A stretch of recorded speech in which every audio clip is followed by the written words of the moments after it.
السلام علیکم ورحمۃ اللہ وبرکاتہ۔ وعلیکم السلام ورحمۃ اللہ وبرکاتہ۔ محمد عثمان الطاری گلزار طیبہ سرگودا سے۔ امیر اہل سنت دامت برکاتہم العالیہ کی بارگاہ میں عرض ہے کہ ایک لڑکا اور لڑکی آپس میں فون پر باتیں بھی کرتے ہیں، ملاقات بھی کرتے ہیں، ملتے بھی ہیں، اور وہ دونوں یہ چاہتے ہیں کہ ہماری آپس میں شادی ہو جائے، لیکن نہ لڑکی کے گھر والے اور نہ لڑکے کے گھر والے یہ رضامند ہے اس پہ کہ ان کی شادی ہو۔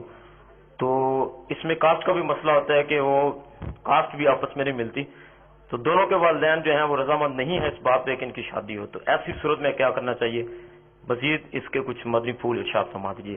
السلام علیکم ورحمۃ اللہ وبرکاتہ۔ وعلیکم السلام ورحمۃ اللہ وبرکاتہ۔ اول تو جتنی بار قصدن ملاقاتیں کی، فون پر باتیں کی، ان سب سے توبہ کرے، سچی توبہ کرے، اور نہ اس کو دیکھے، نہ اس کو فون کرے، نہ اس کا فون ریسیو کرے، اس سے بالکل لا تعلق رہے اور صبر کرے۔ جس کو کسی سے عشق ہو گیا، پہلی نظر اس کی بے اختیار پڑی، اختیار سے اگر پہلی نظر کے پتہ ہے کہ وہ لڑکی کھڑی ہے، اس کو اب دیکھا تب تو گناہ گار، اختیار سے دیکھا تو جان بوجھ کر، اور بے اختیار پڑ گئی، جا رہی ہے، نظر تو پڑی ہے، بازار میں آدمی نکلتا ہے تو کیا کرے، آنکھیں بند کر کے چلے گا تو پھر کسی سے ٹکرا جائے گا، تو یہ بھی مشکلات ہیں۔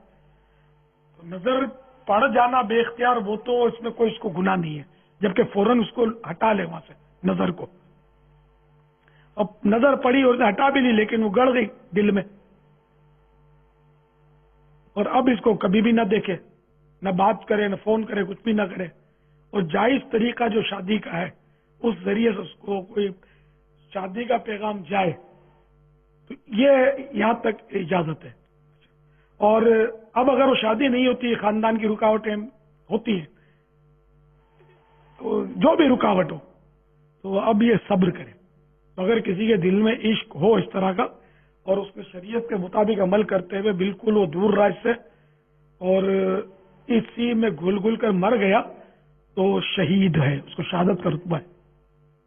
لیکن یہ بیچارے نادان ہوتے ہیں، اکثر یہ بولتے ہیں ہماری تو پاک محبت ہے۔ پاک کہاں ہے یار؟ گٹر کا پانی تمہارے اس محبت سے زیادہ پاک ہے۔ یہ گٹر کا پانی جہنم میں نہیں جائے گا، تمہاری یہ پاک محبت نام نہاد تمہیں جہنم میں جھونک سکتی ہے۔ یہ پاک نہیں، ناپاک محبت ہے۔ یہ بولتے ہیں معاذ اللہ کی پاک محبت ہے، پھر وہ نعوذ باللہ من ذالک اللہ کے نبی یوسف علیہ السلام کا حوالہ دیتے ہیں، یوسف و زلیخا کی محبت، معاذ اللہ ثم معاذ اللہ۔ حالانکہ قرآن پاک میں صاف اس کی آیتیں موجود ہیں، ہمت، لیکن توجہ، وہ جو تھی نا، اس نے زلیخا نے توجہ کی اس طرف، ارادہ کیا یوسف کا، لیکن یہ کہ جو بھی تھا وہ جرم وہ زلیخا کی طرف تھا، طرف سے تھا۔ سیدنا یوسف علیہ نبینا علیہ الصلوۃ والسلام معصوم نبی ہے، ہر نبی معصوم ہے، تو ان کی طرف سے ارادہ بھی نہیں تھا، وہ یک طرف ون سائڈ تھا۔ یہ تو نبی کی توہین ہے کہ نبی کی طرف اس طرح ایک معاذ اللہ بری بات منسوب کرنا۔ اس سے توبہ کرنی ہوگی جو ایسا کہتا ہے کہ یوسف اور زلیخا کا عشق آپس میں دونوں طرف سے تھا،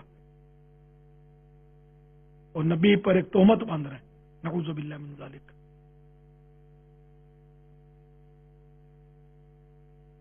اس کی تفصیلات پڑھنی چاہیے۔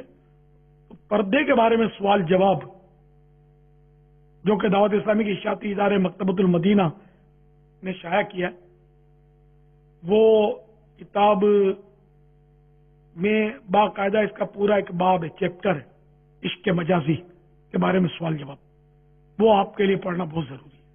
تو پڑھیں گے انشاءاللہ ذہن صاف ہو جائے گا۔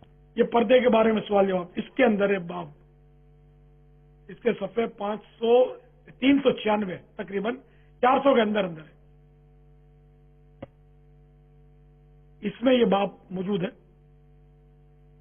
عشق مجازی کے بارے میں سوال جواب، اس عنوان سے انشاءاللہ کئی آپ کے ذہن کے جوابات اس میں مل جائیں گے۔ نیکی کی دعوت میں بھی الحمدللہ آپ نے اس طرح کے موضوع پر تربیت فرمائی ہے، وہ بھی بہت بہترین مواد ہے الحمدللہ۔ نیکی کی دعوت میں بھی اس طرح کا موضوع ہے الحمدللہ۔ نیکی کی دعوت یہ فیضان سنت جلد دوم کا ایک باب ہے، الگ سے باب ہے، نیکی کی دعوت حصہ اول، جلد نمبر 2 کا باب ہے۔ واللہ تعالی اعلم ورسولہ اعلم عز وجل وصلی اللہ تعالی علیہ وآلہ وسلم. صلو علی الحبیب صلی اللہ تعالی علی محمد.